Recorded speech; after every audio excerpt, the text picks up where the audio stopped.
y'all in on a little secret. I hate working out, and I mean truly despise it. I have tried a bunch of different things, and I just could not be less interested in building a six-pack. That being said, I have started my own fitness plan, one that's very centralized but also incredibly versatile. Now you may be thinking, that sounds really weird, and you wouldn't be wrong, because I'm talking about reading. We tend to think of reading as a passive activity, when it is, in fact, one of the most rigorous mental workouts we voluntarily put ourselves through. So while reading isn't going to build a single bicep, it is strengthening something way more important, your brain. Now, most of us have probably heard at least once in our life that reading is good for you. Today, we're going to explore a little beyond that. We're going to look at the specific brain processes involved and how different genres strengthen different parts of our brain. My goal today is for you to leave here knowing that reading is a way of building a stronger, more flexible mind, and I'm going to show you which genre is right for the brain that you want to build. Now, before we can start with building, we need to understand what's really going on. That means starting with neuroscience, the science of how the brain works. The human brain is a high-energy, fully utilized organ that is capable of structural change through cognitive engagement. I used to imagine that there was one part of the brain that handled all the reading and language, like a tiny office where a guy sits and goes, "Yeah, I've got this. I've been here since we learned our ABCs." That isn't how it works. Reading acts as a total mental workout because it activates multiple neural systems simultaneously. It isn't just one part doing all the heavy lifting. It's multiple systems working in tandem to achieve one task. And one of the most incredible things about our brain is that it isn't entirely stuck the way that it is. When we're children, we're constantly learning, growing, and adapting. But as we get older, we have an idiom that says you can't teach old dogs new tricks. In terms of the brain, that just isn't true. The human brain is capable of changing and rewiring itself. It just takes engagement and mental stimulation. This is neuroplasticity, the brain's ability to be flexible, to change, and to adapt. This is how our brain buffs up. By engaging with different genres, you're strengthening different mental muscles. It's like a relay race where the brain passes off a baton and you get to choose which runner gets the most work based on what you pick up to read. I want to be clear though, this structural change doesn't come from light occasional reading. It takes commitment. You ain't gonna see a full body transformation by going to the gym for just 1 week, any more than you're gonna see significant change by reading just one book. To see the results of neuroplasticity, to actually optimize how your brain connects, you need the habit of consistent reading. So now that we understand a bit of the science behind it, let's get into the genres that I mentioned. We're going to start off with fiction and how it relates to theory of mind, which is our ability to understand another person's thoughts, emotions, and decisions. Fiction presents characters with nuanced, psychologically complex mental states. This requires readers to track deeper reasonings rather than just surface emotions. By experiencing the world through their thoughts, feelings, decisions, and interpretations, you are forced to practice theory of mind in real time. While the largest impact of theory of mind comes between 2 to 7 years of age, research shows that you can still increase your ability to see through another person's eyes by making a lifelong habit of reading fiction. Our next mental workout is mysteries and thrillers. These genres demand constant prediction and active logic. Readers have to actively gather evidence and figure out logical conclusions. This involves inductive reasoning, which is paying close attention to details and identifying patterns that tie back to earlier events. Each new clue forces you to pause and reassess. You have to match it up with what you already know, and if the new evidence disproves your theory, you have to rethink your entire approach. This is where your brain's reward system kicks in. These genres intentionally keep you in a state of uncertainty, which triggers anticipation. When the puzzle pieces finally click into place, your brain releases dopamine. It's like happy juice that rewards your successful problem solving. This makes the process of unraveling mysteries addictive. By engaging the prefrontal cortex for problem solving and the limbic system for the emotional thrill of the chase, you are sharpening your mind through high-stakes cognitive exercise. You're training your ability to spot patterns, handle complex reasonings, and see between the lines in a way that translates to real-world problem solving. Next, we're going to talk about fantasy with its abstract world building. Fantasy extends how stories activate the imagination by presenting unique scenarios and impossible physical laws that don't mesh with our reality. These worlds aren't right according to everyday logic, but they work within the confines of the book. This requires cognitive flexibility. We can't just sit here and say, but that's impossible. Because in this world, it is possible. Our minds have to stretch to accept these new set of rules. Fantasy also fosters divergent thinking, the process of coming up with solutions by creating new methods.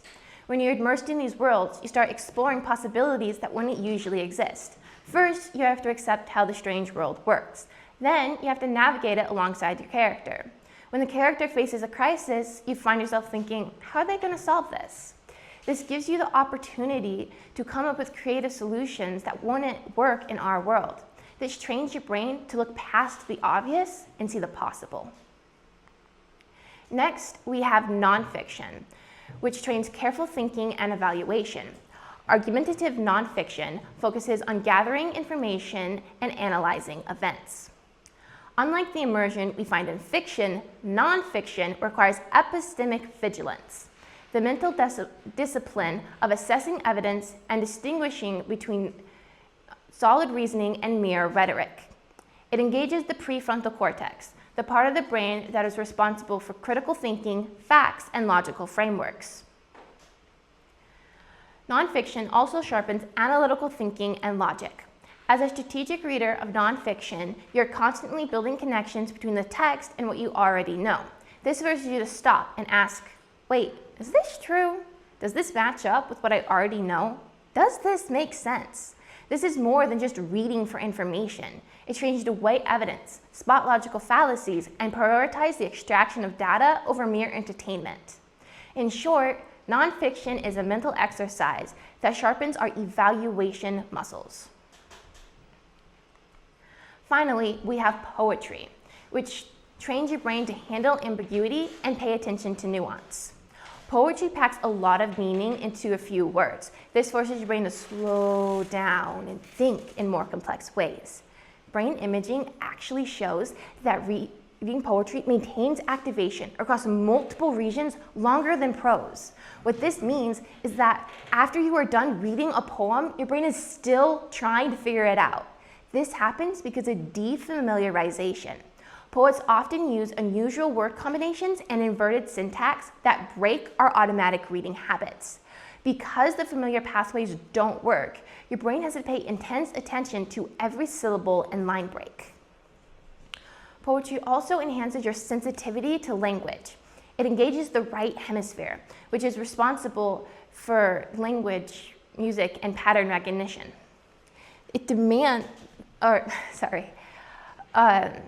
Even when you're reading silently, poetry activates the auditory cortex, the part of your brain that's responsible for hearing.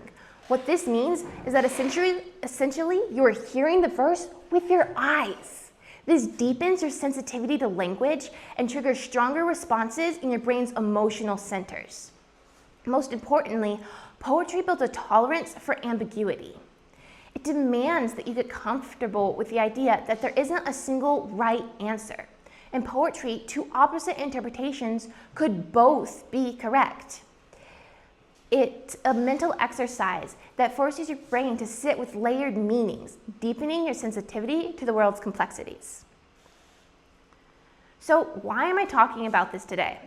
Aside from the fact that I find the science absolutely fascinating and that people don't usually let me bore them for this long, it's because I want you to see that reading isn't just good for you in some vague way. It can be specialized for you. I want you to leave here knowing exactly how to use these genres to build the brain that you want. So let's get into some applications. If you find yourself struggling with empathy, fiction could be a great training tool for you. Although the scientific link to theory of mind is still being debated and refined, the core benefits remain is an exercise in perspective. By practicing that mental injection in a book, you're building the cognitive habit of seeing things from another person's point of view, a skill you can then bridge over to real-life relationships. If you find yourself missing subtle cues in a conversation, making wrong guesses about a situation, or simply wanting to see between the lines a little better, mysteries and thrillers are your go-to. They train your brain to solve puzzles step by step. As the answers click into place, your brain releases dopamine, that happy juice, that rewards your successful logic. This doesn't just make for a great read, it builds a genuine love for the process of untangling complex problems. By training your brain to hunt for the truth on the page, you're strengthening the very problem-solving and inference skills needed to navigate the mysteries of real life. When it comes to fantasy, I want to step away from the science for a moment and talk about personal experience. We've all been there, staring at a blinking cursor, paralyzed by a blank page. When that happens, I pick up a book, specifically fantasy. By the time I'm halfway through, my creativity has skyrocketed. The ideas start moving, the words start flowing, and that blank page finally starts filling up. What's amazing about this is while most of the neural changes require long-term commitment, creativity can be jump-started almost instantaneously. And while that spark might diminish if I stop reading, I know I can start it up again just by picking up a book. So I would say, if you're struggling with creativity, please read a book. Is the best way I have found for boosting that skill. If you want to strengthen your ability to evaluate and analyze, argumentative nonfiction is ideal. It trains your brain to assess claims critically. It is also amazing for your attention span.